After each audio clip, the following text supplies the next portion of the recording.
Bismillahirrahmanirrahim. Assalamualaikum warahmatullahi wabarakatuh. Oke, kita akan melanjutkan materi bab 2. Setelah minggu kemarin kita sudah mempelajari subbab pertama, yaitu tentang pembentukan muka bumi sama kehidupan awal manusia. Nah, sekarang kita masuk ke subbab kedua, yaitu tentang corak kehidupan manusia zaman praaksara. Nah, berdasarkan corak kehidupannya pada masa praaksara ini, pada masa periodisasi masyarakat Indonesia praaksara dapat dibedakan menjadi 3, yaitu masa berburu dan mengumpulkan makanan, masa bercocok tanam, dan masa perundagian. Oke, kita masuk ke tahapan yang pertama, yaitu masa berburu dan mengumpulkan makanan. Berdasarkan hasil-hasil kebudayaannya dapat dibedakan menjadi 2, yaitu masa berburu dan mengumpulkan makanan, yaitu pada masa Paleolitikum. Terus yang kedua, masa Mesolitikum. Nah, ini pada masa Paleolitikum, ini berlangsung kurang lebih 600.000 tahun lalu. Makhluk pendukungnya yaitu Meganthropus, Pithecanthropus, dan Homo sapiens. Ini cirinya hidup nomaden dan berkelompok dengan jumlah 10-15 orang dan telah mengenal konsep primus inter pares, yaitu kepala suku, jadi yang dituakan. Nah, ini benda-benda hasil kebudayaannya, yaitu berupa alat batu yang masih kasar. Terus benda-benda hasil kebudayaannya dibagi menjadi 2 kebudayaan, yaitu kebudayaan Ngandong dan Pacitan.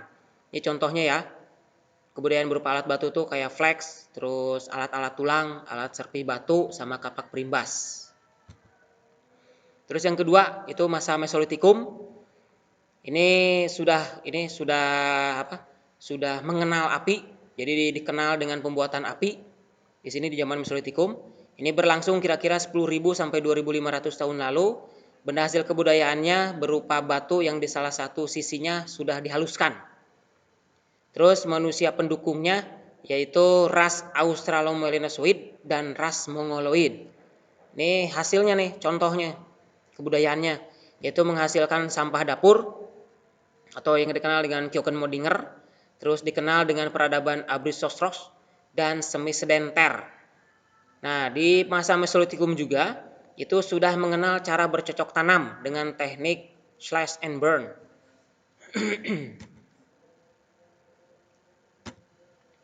Terus yang kedua, masa bercocok tanam. Pada masa ini, Nusantara kedatangan bangsa Proto-Melayu yang berasal dari Yunan, wilayah Tiongkok bagian selatan. Mereka membawa tradisi bercocok tanam dan kebudayaan baru yang disebut budaya Neolitik atau batu muda. Terus yang ketiga, zaman Megalitikum.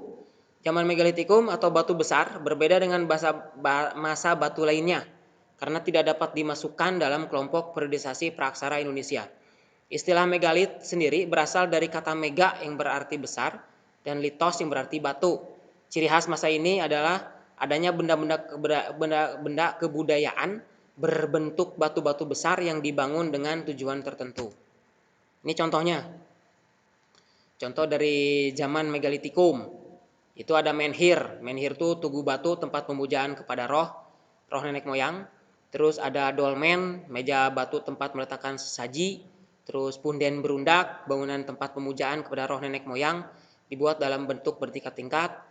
Terus yang keempat, waruga, itu kubur atau makam leluhur orang Minahasa yang terbuat dari batu dan terdiri dari 2 bagian. Terus yang kelima, sarkofagus, tempat untuk menyimpan jenazah yang umumnya dibuat dari batu. Nah, ini terus yang keenamnya, arca batu, pemujaan terhadap roh nenek moyang. Arca batu itu fungsinya itu, untuk pemujaan terhadap roh nenek moyang. Terus ini masa Neolitikum. Masa Neolitikum ini berlangsung sekitar 1500 sebelum Masehi, mengenal sistem barter. Benda-benda hasil kebudayaannya berupa alat batu sudah mulai dihaluskan pada kedua sisi, menetap di desa-desa kecil dalam komunitas petani. Bangsa Melayu, contohnya ini bangsa Melayu, Proto Melayu.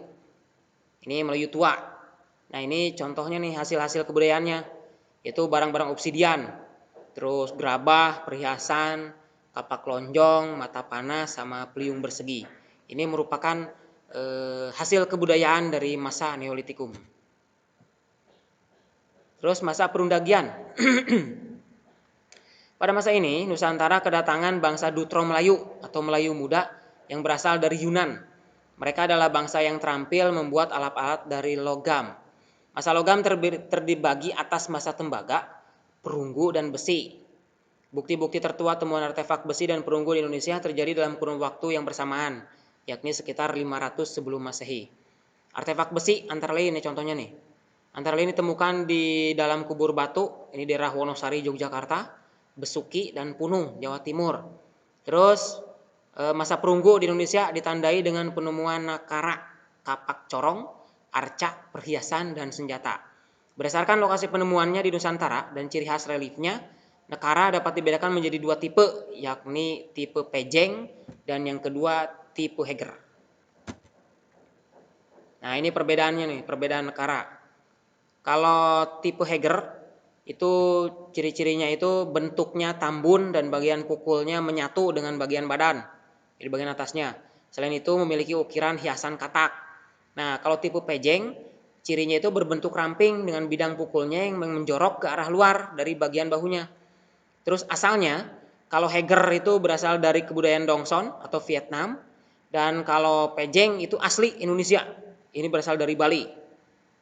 Nah, kalau fungsi dari heger itu memohon keselamatan, menolak bala, meminta hujan, dan mengusir roh jahat. Sedangkan fungsi pejeng yaitu umumnya sebagai sarana upacara, lambang status sosial, dan mas kawin. Ini perbedaan negara tipe heger sama pejeng. Terus ini kita masuk ke pengaruh kebudayaan Dongson. Kebudayaan Dongson terletak di wilayah lembah Song Hong, Sungai Ma, Teluk Tonkin, Vietnam, dan berkembang pada 1500 sampai 500 sebelum Masehi. Puncak dari kebudayaan perunggu dan munculnya artefak dari besi di Vietnam.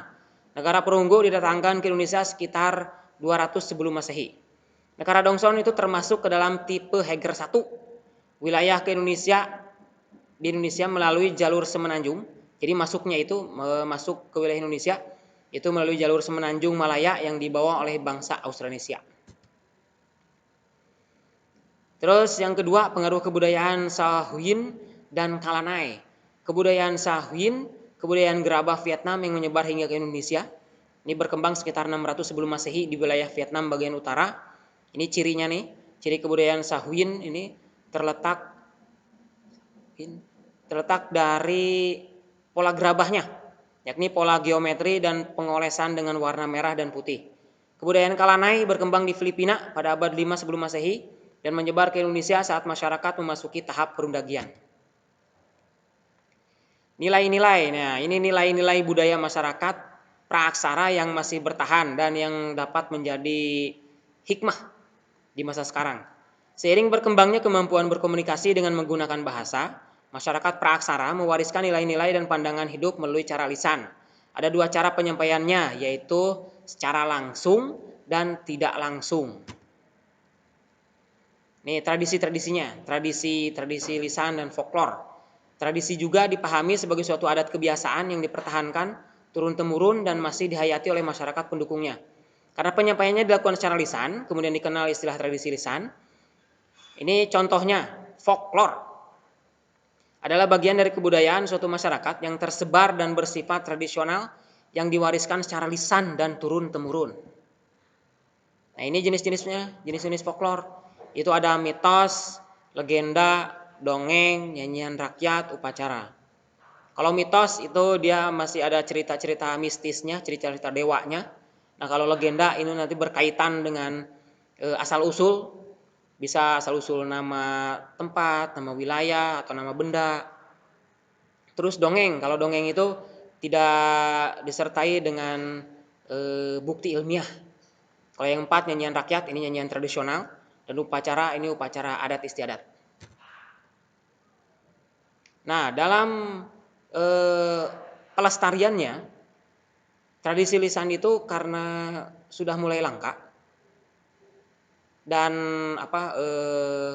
sulit untuk dilacak, maka dari dahulu sampai hari ini, jadi upaya-upaya melestarikan tradisi lisan itu yaitu melalui wayang beber, makyong, didong, Rabab Pariaman, dan Tanggomo. Ini beda-beda istilah nih, tergantung tempatnya. Nah, ini pentingnya memelihara tradisi lisan. Yang pertama, menguatkan peran masyarakat pendukungnya. Dua, masuk kurikulum sekolah. Inilah kenapa tradisi lisan, tradisi praaksara itu masih dimasukkan ke dalam materi sejarah Indonesia. Karena ini tujuannya itu ini untuk menguatkan peran masyarakat pendukungnya serta untuk mengenalkan tradisi-tradisi lisan yang pernah ada dan berkembang di Indonesia dari dulu, dari zaman praaksara sampai hari ini. Mungkin kita kenal contohnya ya, kita kenal dengan ini, dengan apa, Tangkuban Perahu, atau dengan asal usul misalkan nama kota Bogor, Bandung. Nah, itu juga itu merupakan warisan atau heritage atau ini peninggalan-peninggalan dari tradisi praaksara. Oke, mungkin begitu saja materi subbab kedua dari bab 2, itu tentang corak kehidupan manusia awal di Indonesia.